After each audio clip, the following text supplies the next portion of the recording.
Bihar police sub inspector 2213 के pre exam date confirm हो चुके हैं। जैसे मैंने पिछले वीडियो में आप सभी से कहा था कि अगस्त के फर्स्ट वीक तक आपका प्री एग्ज़ाम डेट पूरी तरह से कंफर्म हो जाएंगे कि किस डेट को एग्ज़ाम ली जाएगी। एक संभावित बताया गया था कि अक्टूबर के लास्ट तक उम्मीद रहेंगे कि अक्टूबर के लास्ट में आपका एग्ज़ाम हो सकता है, पर यहाँ पर एग्जैक्ट डेट निकल कर आ चुके हैं। एग्जैक्ट डेट जो निकल कर आया 5 दिसंबर को आपको 2213 न्यू सब इंस्पेक्टर के प्री एग्ज़ाम लिए जाएंगे। अब इस एग्ज़ाम डेट के ऊपर बात करें तो यहाँ पर देखें तो एग्ज़ाम डेट आपको 5 दिसंबर तय की गई है और यहाँ पर 5 दिसंबर आप मान के चलें कि 5 दिसंबर को आपका एग्ज़ाम हो जाएंगे। तो एग्ज़ाम जो होने वाले हैं 5 दिसंबर को 2 शिफ्ट में एग्ज़ाम लिए जाएंगे। पंचायत चुनाव अब ये 5 दिसंबर को इसलिए किए जा रहे हैं क्योंकि इलेक्शन होने वाले, चुनाव होने जा रहे हैं, पंचायत चुनाव होने वाले हैं। जो चुनाव शायद अगस्त के लास्ट वीक या अगस्त मिड आते आते अनाउंसमेंट हो जाएंगे। जो चुनाव करवाए जाएंगे शायद ये हो सकता है सितंबर और अक्टूबर के महीने में चुनाव, पंचायत चुनाव हो और उसके बाद आपका pre exam Bihar sub inspector के लिए जाए। तो यहाँ पर जो संभावित एग्ज़ाम तिथि रखी गई है 5 दिसंबर को रखे गए और यहाँ पर टोटल अभ्यर्थियों की संख्या आप सभी लोगों को पता है, 6.25 लाख के आसपास, 6.5 लाख के आसपास टोटल अभ्यर्थी यहाँ पर हैं, प्री एग्ज़ाम देने के लिए तैयार है। और जो पेपर लिए जाएंगे 2 शिफ्ट में लिए जाएंगे, जैसे पहले होते आए हैं ठीक वैसे ही यहाँ पर 2 शिफ्ट में आपका एग्ज़ाम होने जा रहा है।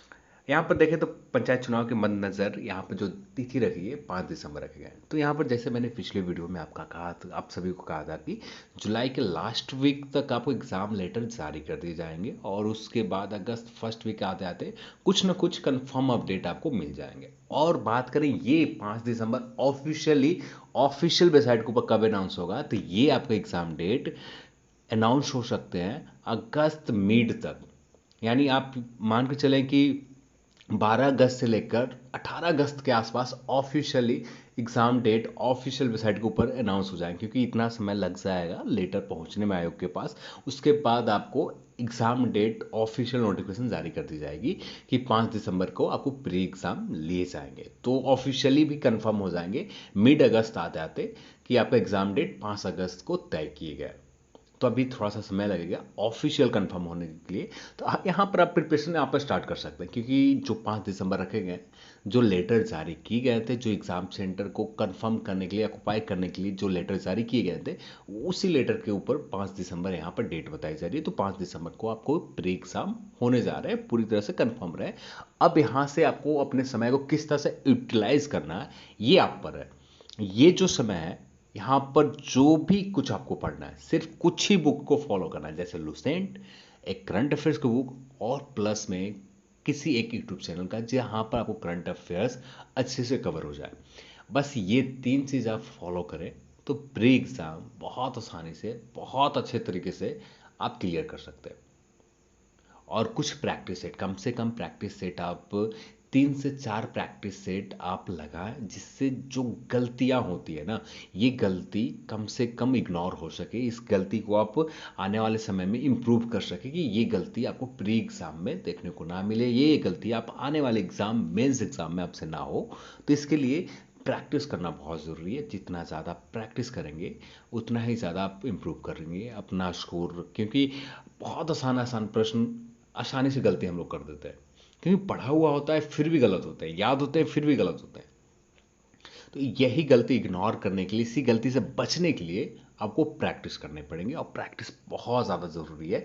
ये प्रैक्टिस से ही इम्प्रूव हो पाएगा आपका स्कोर। तो आप प्रैक्टिस करें, साथ में साथ Lucent plus YouTube channel plus math और रीजनिंग के कहीं से भी आप क्लास कर लें। क्लास करना चाहें तो क्लास कर लें, जो भी जैसे करना चाहें वैसे करें, पर ये कवर कर लें। मैथ और रीजनिंग बहुत ज़्यादा इंपॉर्टेंट है और यहाँ से आपका मेंस में फाइनल सिलेक्शन का सीढ़ी है ये।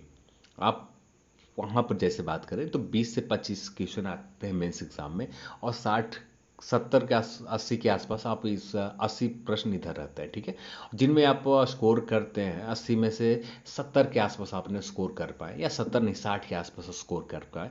और मैथ और रीजनिंग ऐसा सेक्शन है जहाँ पर 20 बनाए तो 20 का 20 सही होंगे, पर यहाँ पर जो 80 बनाए 80 में से आपको 60-70 ही सही होंगे, 65 ही सही होंगे।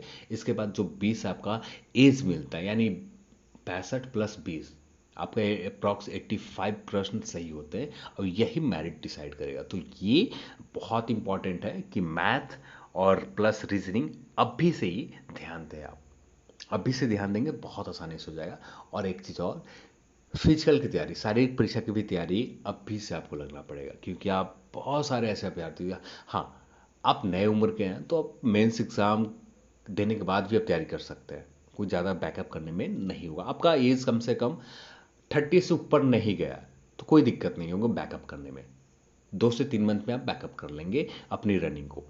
पर यदि आपका एज निकल चुका है, बहुत 30+ हो चुके हैं, फिर से बैकअप करना चाहें तो अब भी से ही थोड़े बहुत प्रैक्टिस करते रहें रनिंग का, जिससे आपको मेंस के बाद आपको रनिंग में ज़्यादा मेहनत करने की ज़रूरत ना पड़े। जो भी मेहनत करने की ज़रूरत पड़े सिर्फ जंप में मेहनत करने की ज़रूरत पड़े, बाकी सब कुछ पहले से ही ठीक रहे।